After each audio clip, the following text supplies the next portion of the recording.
에릭 프롬이라는 사람이 사랑의 기술이라는 책을 지었습니다. 우리가 일반적으로 사랑이 뭐냐?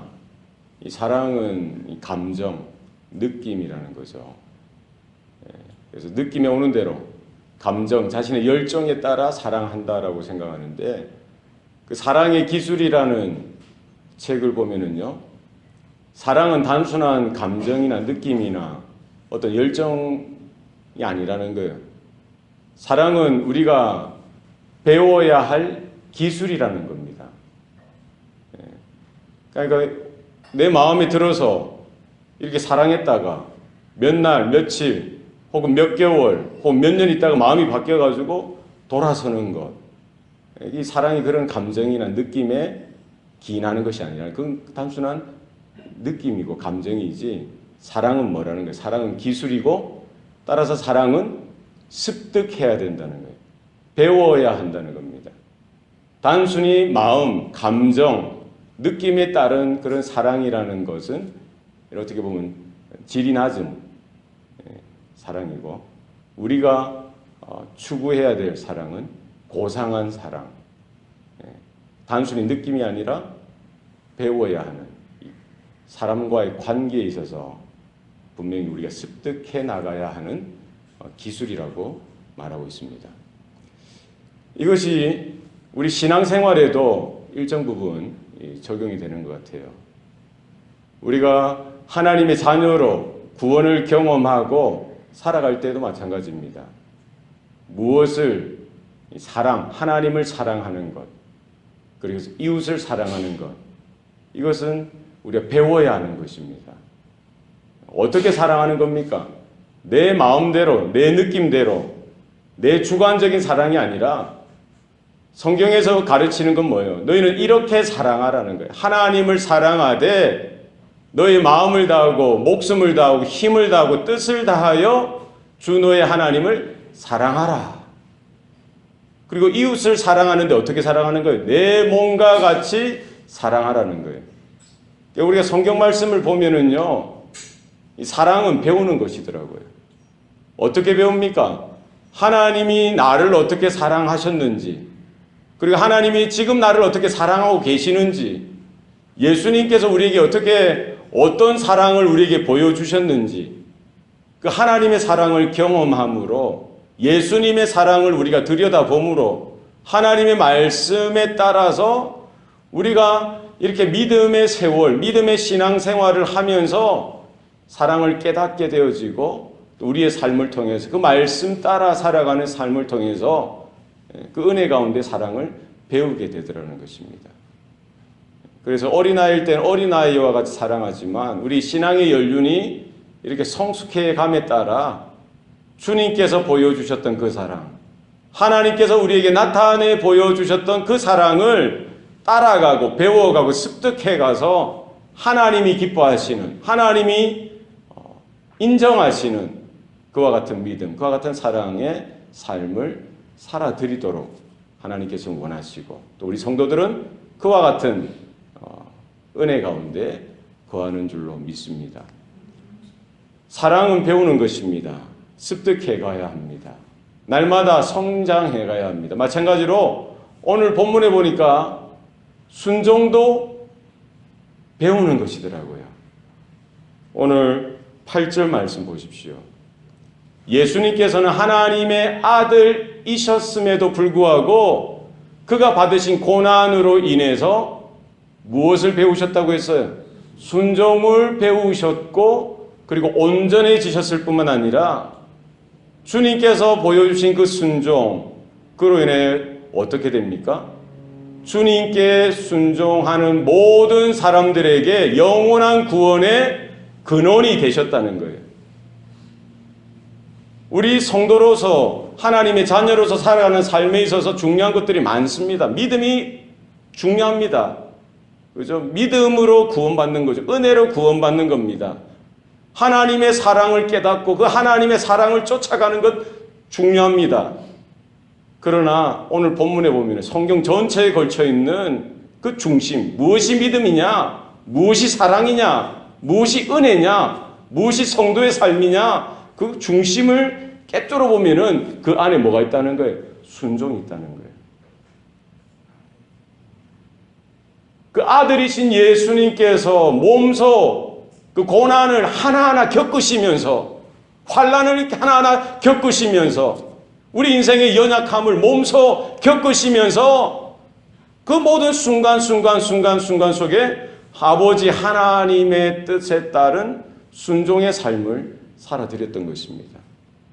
그 순종은 그냥 순종이라는 그 자체로 끝나는 것이 아니라 이것이 뭐와 관계된 겁니까? 예수님의 구속사역, 모든 인류를 구원하실 하나님의 그 구속사역의 그 섭리 가운데 하나의 뭡니까? 핵심을 이루는 것이죠.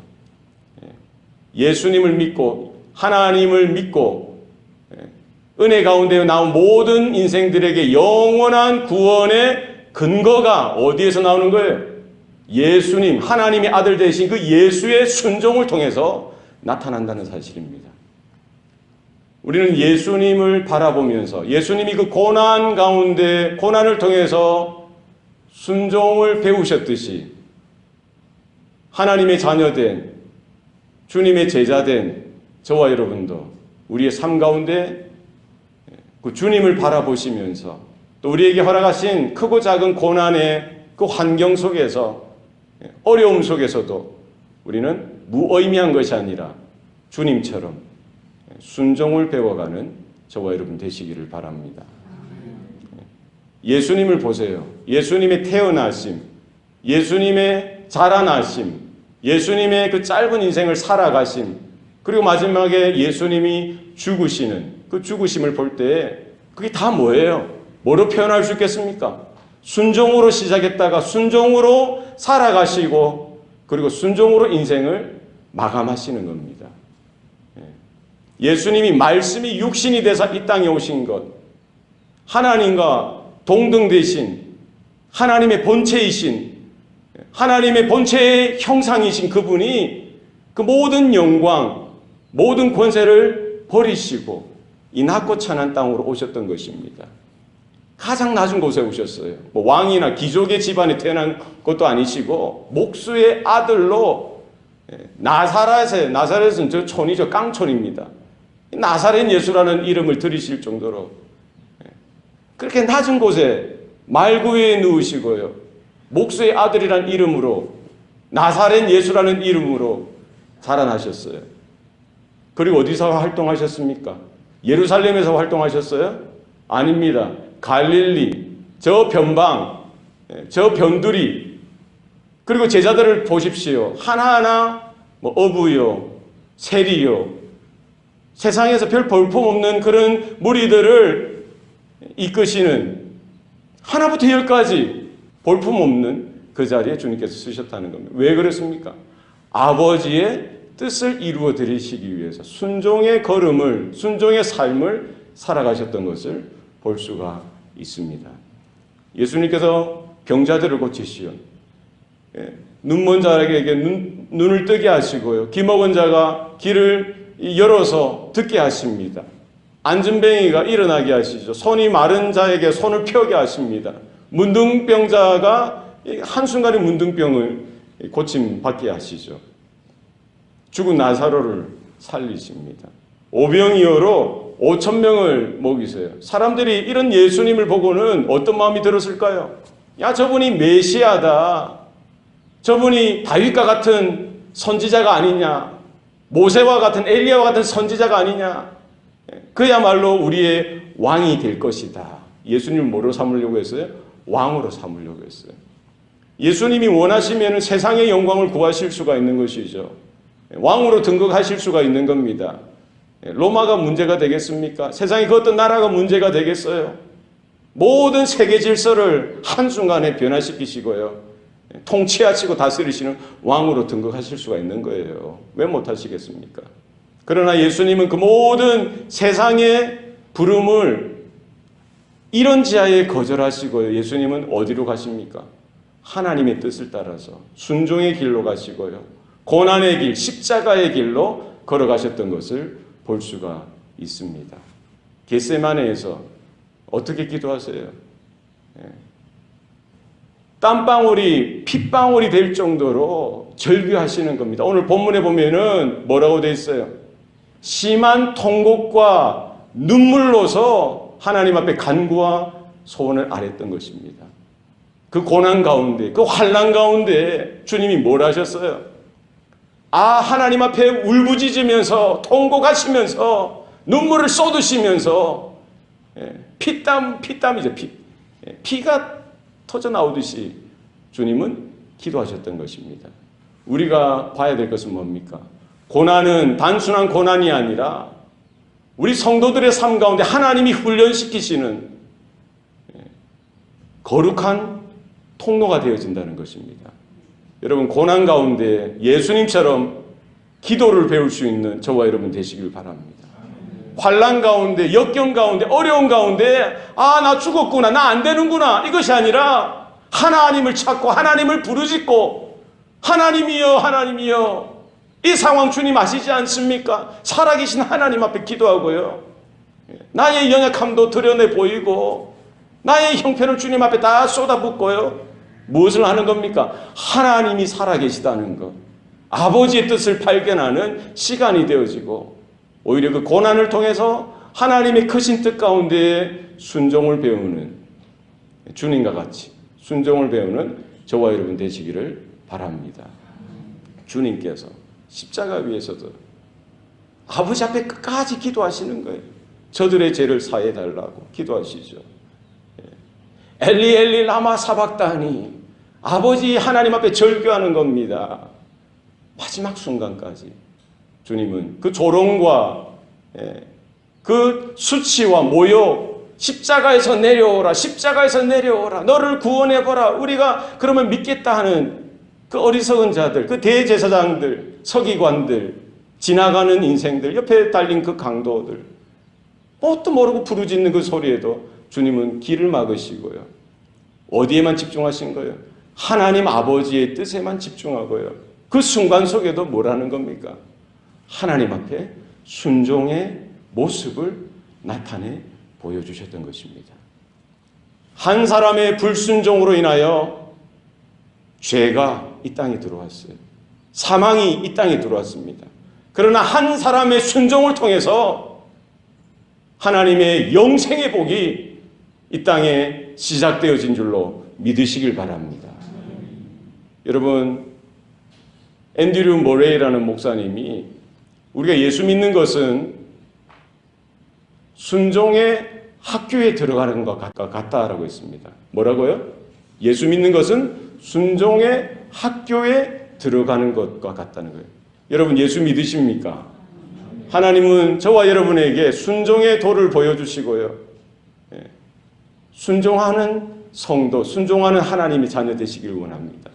이것은 죄와도 관계되어지고요, 우리의 생명, 영생과도 관계되어집니다. 입술로만 주여 주여 아무리 불러봐야 안 됩니다. 순종하셔야 돼요. 아무리 이 구약 성도들, 구약이 이스라엘 백성들이었죠. 수많은 양을 잡고 소를 잡고 피를 쏟아서 하나님 앞에 제사 드린다고 한들 하나님은 그 모든 제사, 그 모든 분양하는 것들을 역겹다라고 치우라고 하셨어요. 왜 그렇습니까? 거기에 뭐가 없기 때문이에요? 순종이 없기 때문이에요. 따라합시다. 순종이 제사보다 낫다는 거예요.